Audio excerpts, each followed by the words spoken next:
मेरा मानना है कि भगवान को दो प्रकार के लोग मानते हैं, कायर और लालची लोग मानते हैं, और कोई नहीं मानता। बुद्ध ने भगवान को नहीं माना, बाबा साहब डॉक्टर अम्बेडकर ने नहीं माना, हमारे महापुरुषों ने नहीं माना। हमारे महापुरुषों ने कहा कि मानव मानव एक समान की बात होनी चाहिए, भगवान की बात नहीं होनी चाहिए। हम भगवान और भाग्य पर विश्वास नहीं करते हैं, हम विश्वास करते हैं इंसानियत पर, हम विश्वास करते हैं संविधान पर, हम विश्वास करते हैं मानवता के अंदर। मगर कुछ लोग संविधान को तोड़ना चाहते हैं।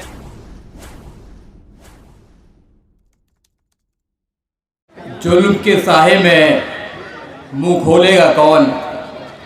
जुल्म के साए में मुंह खोलेगा कौन? हम भी चुप रहेंगे तो फिर बोलेगा कौन?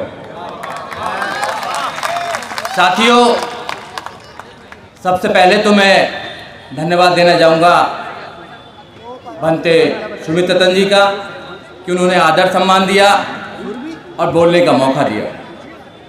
साथियों, मंच पर बैठे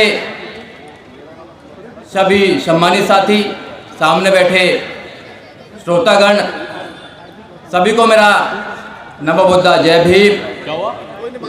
साथियों, देश के हालात कैसे हैं सब लोगों को पता है, और ऐसे हालातों में दुश्मन को चुनौती देना कोई शेर दिल वाला ही कर सकता है। क्योंकि आज जो माहौल है पूरे देश के अंदर, संविधान को खत्म करने की पूरी प्लानिंग चली हुई है। कोई भी व्यक्ति अपनी आवाज निकालता है तो झूठे मुकदमे डालकर जेल में डाला जाता है। मगर ये जानते नहीं हैं कि हम बाबा साहब डॉक्टर अम्बेडकर और बुद्ध के मानने वाले हैं, तुम्हारे झूठे मुकदमों से डरने वाले नहीं हैं। इनको पता होना चाहिए कि बाबा साहब डॉक्टर अम्बेडकर ने इस देश के अंदर जो क्रांति लेकर आए हैं, जो बाबा साहब डॉक्टर अम्बेडकर ने अपने कलम के माध्यम से जो संविधान दिया है, वो संविधान हमें आजादी देता है कि हम इस देश के अंदर वो सब काम कर सकते हैं जो संविधान में लिखा हुआ है। मगर संविधान को पढ़ना पड़ेगा। संविधान हमें आजादी देता है कि हम समता की बात करेंगे, हम भाईचारे की बात करेंगे। फिर इन लोगों को कौन सा संविधान आजादी देता है कि ये सत्ता में बैठकर भी ये विषमता की बात करते हैं, ये धर्म की बात करते हैं? तो आपको समझना होगा, जिनकी सत्ता होती है धर्म उनका होता है। आप सत्ता के लिए क्या कर रहे हैं? जैसे भंते जी ने अभी कहा कि लोगों को पार्लियामेंट में जाना चाहिए, 1 से 31 मेंबर ऑफ पार्लियामेंट हमारे जाते हैं, मगर वहां कोई क्रांतिकारी नहीं जाता है। सब अपनी कुर्सी की बात रखने के लिए जाते हैं।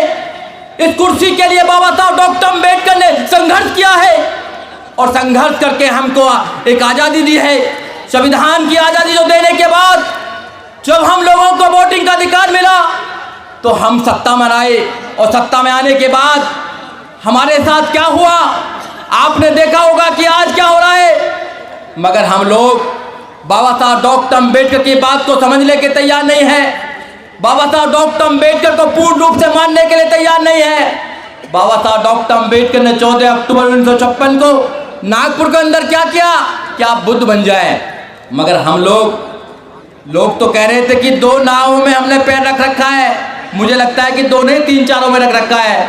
बहुत से लोग तो और भी जाते हैं, देखा नहीं कहाँ जाते हैं, क्योंकि भगवान की उनको एक आशा चाहिए।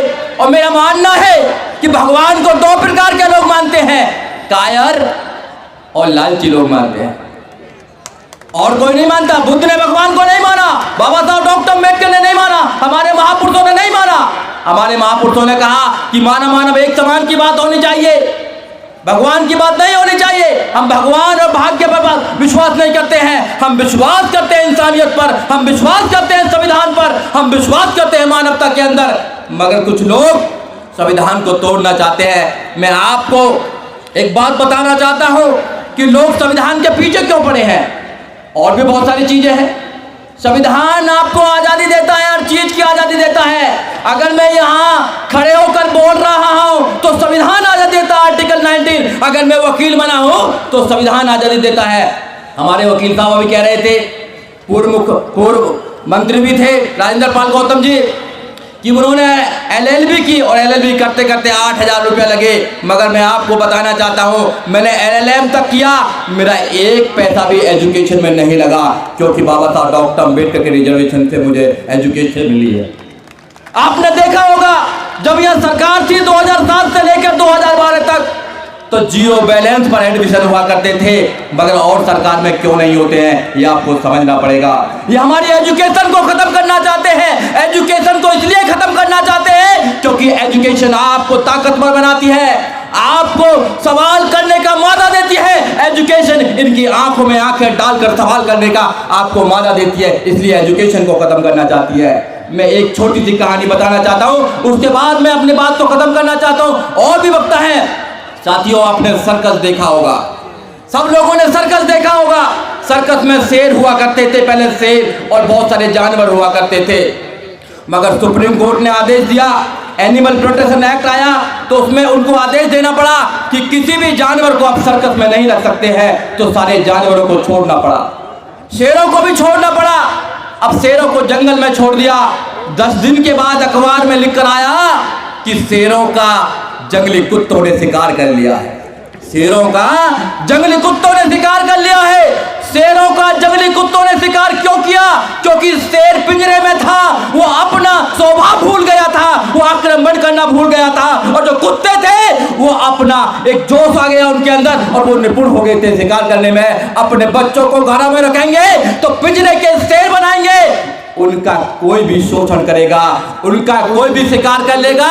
इसलिए आप लोगों को पिंजरे का शेर नहीं बनाना है, आपको बाबा साहब डॉक्टर अम्बेडकर का उनको भीम सैनिक बनाना है। और एक बात और, IAS, PCS, doctor, engineer, professor, जज, वकील बनना आसान है, अम्बेडकरवादी बनाना उससे भी 100 गुना ज़्यादा कहीं टफ है। अम्बेडकरवादी बनना, बुद्धवादी बनना इतना आसान नहीं है।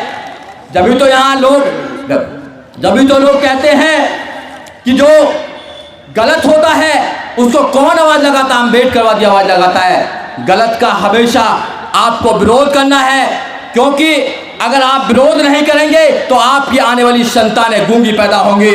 अगर आप विरोध करेंगे तो इतिहास में आप बागी कहलाएंगे, मगर आप गुलाम नहीं कहलाएंगे। जय भीम, जय भारत, नमो बुद्धाय। चलिए बहुत